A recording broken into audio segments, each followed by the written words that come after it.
Hey, howdy, hey, folks. This is Woven 496X. I'm John. I'm your host.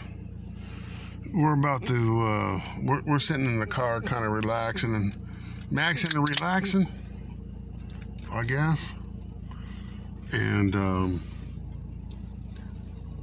new rules, you can't advertise smoking on YouTube. You cannot express political election type transparency. Now, I'm not going to be totally down on YouTube because they are the little more mellow than the most. They struck me once. I was looking at the video and it looks a little violent because it's a chicken fight, in the Philippines, which is, well, when you're in the Philippines, it's just something normal. They all do it. It's legal there. But in America, it's totally illegal. Two vowels that people need to learn. There's a difference between legal and illegal. Alrighty. But there's my cat coming up. I don't know what it is. I mean, she could want inside, not want inside, fed good, not fed good, and she still runs out when daddy's here, just to make sure I'm here, I guess. Besides the cat, though, what I wanted to talk to y'all about is you can give good, sound advice, but you can't force it down people's throat. All right? All right. That means all right? Okay. Anyways, sometimes you get good advice.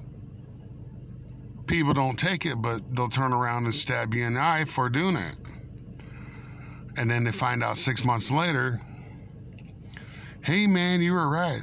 And, to me, the way I look, I don't tell people, but the way I look at it is like, your apology's too late. But, I'll accept it anyways. I'll accept your apology. But your apology is a little too late.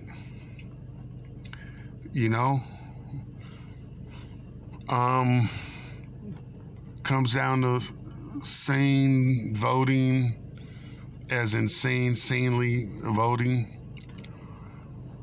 Folks, man, I saw this coming a year ago. I already knew right off the bat that voting for Biden was pretty much, to me, like if I was going to vote for Hillary in 2016. And too bad you got to vote for a lesser evil. I'm not saying Trump is perfect. If Trump was perfect, he would be God, like everybody wants to project. He's not God. He's a human being. He'll tell you it. That's the only thing I do like about him. He tells it like it is. And he already, the first line he said when he went to the CPAC was, y'all miss me yet? Believe it or not, George Bush said that once. Bush Jr. said that once when Obama was in office. We know how those 8 years went. We won't go too deep in it. I'm not gonna shove any ideas down your throat, but we all know how that went. Now we're looking. This is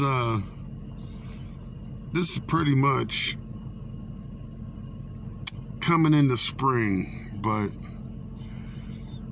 it's not spring yet. You start seeing some leaves, but you're not seeing any budding or or leaves coming out yet. It's coming. We're about to get the Ides of March, St. Patrick's Day, daylight savings again, which in America, that's the only country that recognizes that that process or that prospect. And even some states don't recognize daylight savings, like I believe it's Nevada, Arizona.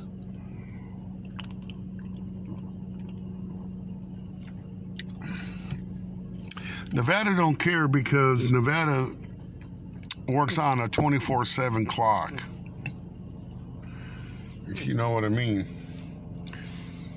And that's about all I can say about Nevada and all that. Arizona's got they got 2.1 million mail-in votes. 2.1 million votes that were mailed in one state. You got to kind of think about that, don't you? Yeah, if you're thinking what I'm thinking, then you're thinking right, I guess. Things with the wife and the family are going really good. The mother-in-law's needs another series of radiation and chemotherapy, which last time I paid for it was somewhere around 10 grand. That's in the Philippines. Here in America, it'll probably cost you 10 times, 100. I think about 100 grand, if you don't have insurance, that is. But the only thing I can ask for from you all is lots of prayers. Prayers are always welcomed. Hold on a minute, guys.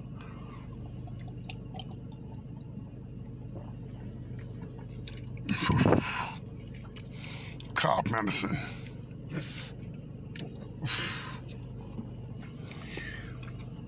You know, they can make cough medicine taste a little better.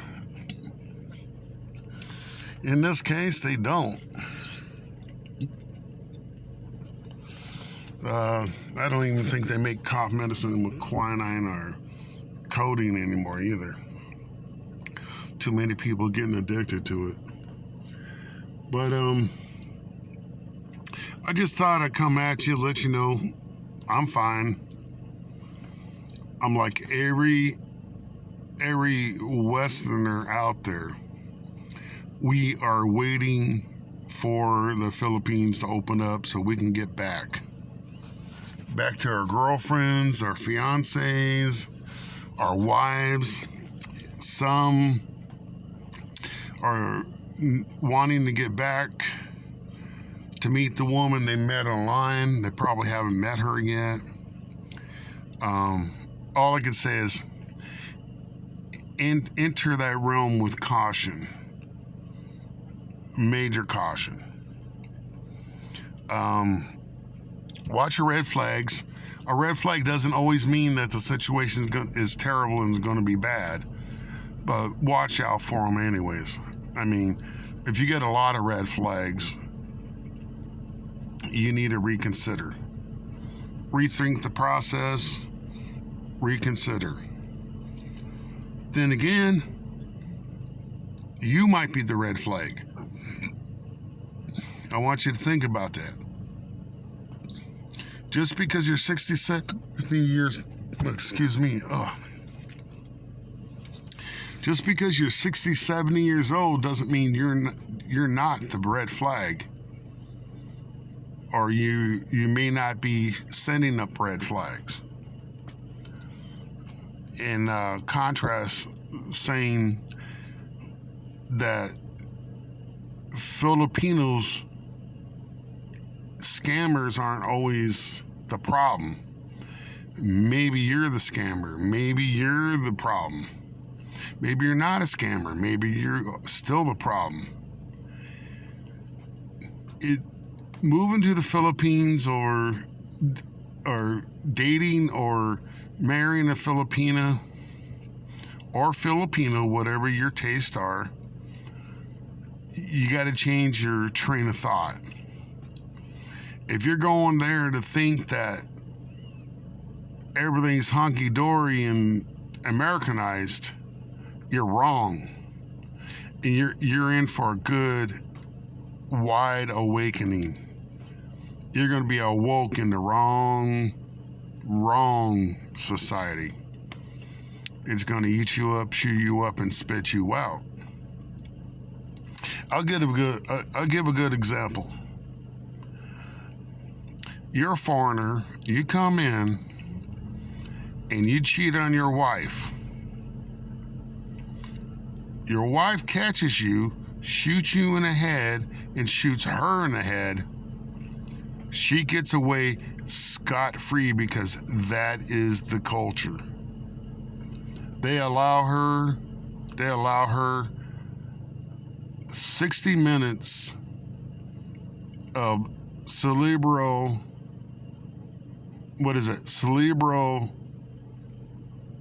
oh God, I almost forgot it. It's cerebral mental restitution or temporary insanity, as you would say it here in America. They have 60 seconds to react. Well, not react, but react sensibly. They could shoot you and your lover in the bed, and the cops will come. They'll pick your body up, they'll pick her body up, and most likely your wife will get off scot-free, because that's the culture. You don't deface people. You don't deface people in the Philippines because they have a God-given right by their culture to do something about it. You as a foreigner have no rights. Just get used to that fact. Get used to the fact you have no rights, and you will pay more than the average Filipino for anything and everything, including land, house, materials, groceries, cost of living. That's how it's going to happen. I've been there. You know, I fought it. Like, this lady boy's taking advantage of us. And my wife said, baby, I can't do nothing about it. I'll go to jail. And they will. Your wife or fiance or girlfriend will go to jail because everything's in her name. But they will blacklist, they will arrest, blacklist, throw you out of country, and you won't be allowed to come ever back again. So just go in with a positive attitude, a positive line of sight, a positive plan. Treat your woman right. Treat them with respect, and you're good. I'm very friendly, very respectful towards my family, but I know at the drop of a shoe, I can become the bad guy, and I'll have probably 50 Filipinos chasing me out of the country, along with the PNP and the police and you know, Bureau of Immigration. So the key to this is don't get blacklisted. Don't go in with an attitude, I'm an American or I'm a Westerner and I'm right, because you're not. You're in another country. Enjoy it. There's a reason why that country attracts you, because it's simple, it's laid back, the people are great, the people are good to you, You know, they find white Westerners very intriguing. They find you exotic. And that's another thing. You bring a Filipino back here, it's the opposite. Now you're working on the opposite scale. Because here, an Asian dark girl is going to attract every dark guy and white guy in your neighborhood.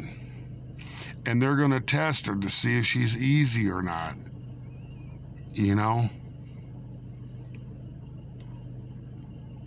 And I don't think you got 10 years of mistakes to throw out the window. So, I'm just trying to give you good advice. You can take it. Stab me in the eye if you want to. I don't care. It's not my first time. But, you'll take it easy. Take it easy. Be safe. Take care of the elderly. Take care of your family. Take care of your kids. Take care of your wife.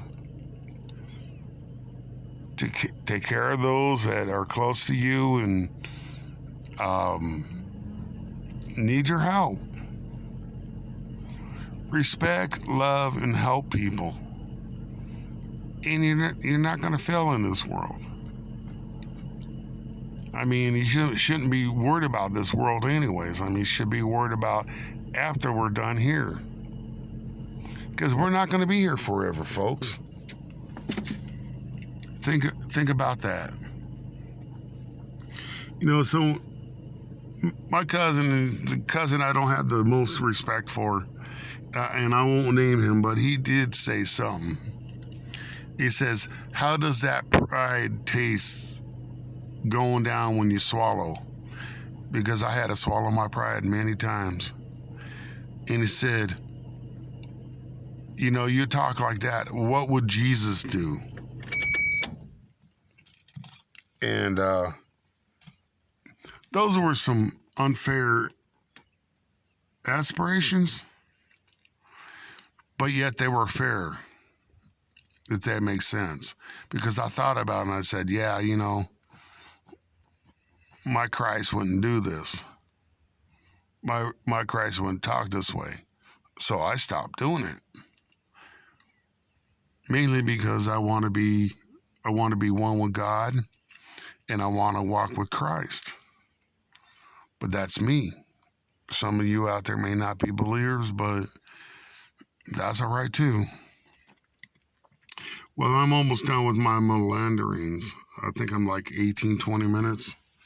But y'all have a good weekend. This Friday, have fun. Go at it. Can y'all say poke? I'm saying poke. Poke.